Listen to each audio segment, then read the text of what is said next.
It's people that came to me and said, LeBron, you got to do what makes you happy. I thought about that, and I was like, yeah, I think so. I think it's about time. And then I thought about it and said, hell no. I'm going to do what makes my city and my state happy. And that's why I came back. I love you. I'm back. Mic drop. That was at the University of Akron over the weekend. King James seems adamant he's staying home. Shannon, were you surprised that LeBron decided to go back to Cleveland? I was shocked. And Skip, I've heard you say so many times how big a fan and how much you love Michael Jordan. That's how much I love LeBron James.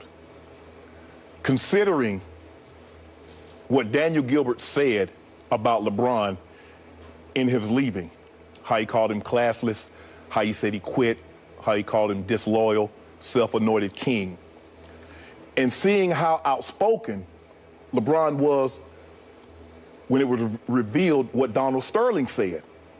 So I'm thinking to myself, and I think a lot of people were thinking, if Daniel Gilbert can take pen to paper and email this out, what did he say about LeBron in private that didn't get out? In the process of him going back, I tweeted, LeBron James is a bigger man than I can ever be. Because as an athlete, all you can hang your hat on, Stephen and Skip, is that I gave it everything I had every time I went out there in my arena or on the field. And if somebody says, you can call me classless, you can call me dishonest, you can call me disloyal, you can say I'm obnoxious, but don't say I quit. Because if you said I quit, not only did you say I quit on you, but I quit on my teammates. Yep. I always tell guys, I say, you play for three things. And if you play for them in this order, success, fame, adulation will come. You play for your teammates' respect. You play for your coach's trust. And you play for the fans' appreciation. If you do those things in that order, money, fame, adulation, praise will come. He said he wanted to go back and be in his community. I'm a firm believer that you can do a lot for your community and still not live in your community. Bill Gates gives billions of dollars to Africa. He doesn't live in Africa, but he still does a lot for the city, for the continent. I understand that. But it means something to him to be in Akron, to raise his family in Akron. It means something for the state of Ohio that he got an opportunity to come back. And so because he's happy, I'm extremely happy. But I'm shocked because if my owner had said that about me, he can't even pick up the phone and call me. Because my grandmother used to always say, there are three types of people that will tell you the truth. Kids, drunks, and angry people. And maybe two of the three, he was absolutely. He was angry, and he was very childish. Now, I don't want to get into speculation or innuendo about whether or not he was drinking that night, but he was probably two of the three, Skip. You buying? No. I understand where you're coming from. You know, I don't blame anybody for thinking the way that you're thinking. My attitude is that I would not have forgiven Dan Gilbert either. To say that I quit, to call me classless, and some of the things that he said, it would have been very difficult for me to let that go. Dan Gilbert's a grown man. He does a lot of great, great things in the city of Detroit, state of Michigan, which is, you know, where he's connected to. There's a lot of people out there that will speak to his philanthropy, his generosity, his business savviness, etc. But in this particular instance, he came along as incredibly petulant, vindictive, and vicious, because what he said about LeBron was clearly beyond the pale.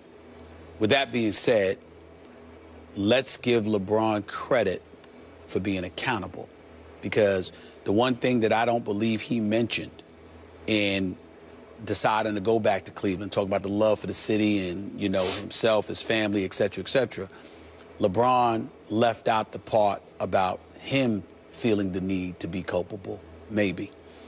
LeBron James was not just paid what he was paid, and he earned every penny, and he was worth more than he was getting paid, but the CBA wouldn't allow him to get so much. But Dan Gilbert did extend himself. The practice facility near the home in Akron, the level of carte blanche treatment he gave to LeBron and his inner circle. There were things that he did to extend himself that he deserved a simple phone call if you're leaving him. He didn't deserve, as much as I have criticized Dan Gilbert, and I stand by every critical word I've said about him, he didn't deserve to find out that you were going to South Beach on television like everybody else. And when you do something like that, sometimes, you know, you might have initiated, you know, his reaction. And so LeBron accepting accountability for that is a very, very big thing. And I think that that has to be brought to light. LeBron James has, you know, tacitly or otherwise recognized that there are things that he could have been different, that he could have done differently. Agreed. So did his crew.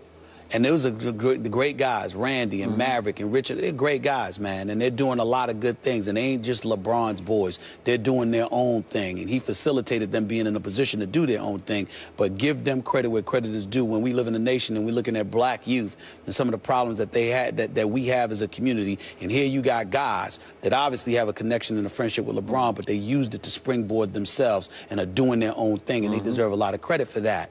But at the same time, there were times where they could have done things differently.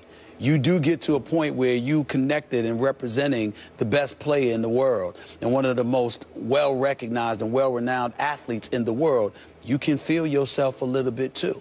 And so all of these things come into consideration. I can tell you right now, the level of maturity that you'd witness from all of them right now wasn't necessarily apparent then. 4 years ago.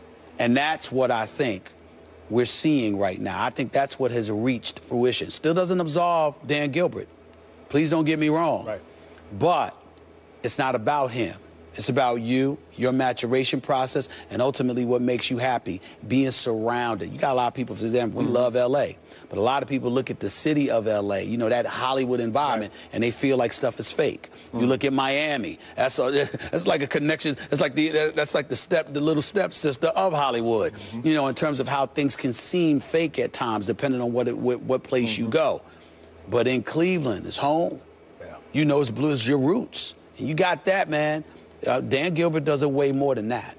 So you're saying that LeBron was somewhat at fault? Yes, I've always said that. Angering that owner to the point that he hit sin that night, right? To some degree, yes, Skip, because the man didn't just pay you. He was extending himself and capitulating to a lot of different things because LeBron was approaching free agency. And it's one of those, this is the way I would put it. Last thing I'm going to say. Let's just say, for sake of argument, just a hypothetical situation. I know I'm leaving, but I don't tell you. Right. But everything you throw my way, I smile in your face and I just take and I take and I take. And then all of a sudden you leave me anyway. In the back of your mind, if not the forefront of your mind, what you're asking yourself is, did I need to take? Did I need to do that? You know, I'm saying, if you're Dan Gilbert, you're like, did they need to do that?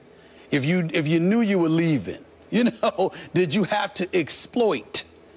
And that's what I'm trying to say. And I don't want to use that in, you know, in the most negative light, because I'm certainly not accusing LeBron of doing that. I'm just saying you kind of knew you were on your way out. And when Dan Gilbert alluded to folks, you know, him quitting, Dan Gilbert's the owner. You said that because that's what you were being told. Because the people that were smiling in LeBron James' face were betraying him and his friends and his family behind his back. And Dan Gilbert was sitting there throwing stuff at you anyway. So, again, there's fault on both sides, and I can see it. Skip, before you go, let me say this. Sure. Just remember, and I tell guys this all the time. I even tell my kids, there are two things you can never get back. Words spoken and deeds done. You can apologize, you can throw a lot of money at them, but people will always remember what you said, and they'll always remember what you did. I'm with Shannon on this because, you know, initially, I was dumbfounded. I thought there was no chance that LeBron would go back to Cleveland because of that Q word that you brought up, the quit word. Yeah. I thought that bridge got burned to the ground. And furthermore, and I don't want to, this is all water under a bridge that got burned, but I thought he and D. Wade had such a deep bond that Dwayne was there for LeBron when LeBron struggled through that 2011 finals. And I thought LeBron would want to be there for Dwayne as he tried to bounce back next year. And I believe he will. And I thought the three of them had a little bit of a pact. And when Pat Riley did, quote unquote, call out LeBron in that little State of the Union that he gave, I thought LeBron would want to answer the challenge of a former great coach and a great GM who made the case that, hey, all the great ones had playoff disasters and disappointments, and they all bounced back and won again. And he challenged LeBron, you don't find the first door and run through it. Come back here next year, and we will get it right back together, and we will do this again.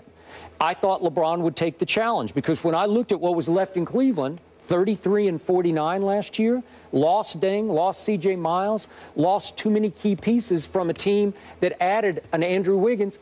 I'm not buying yet. So I'm saying, why would you go home to that?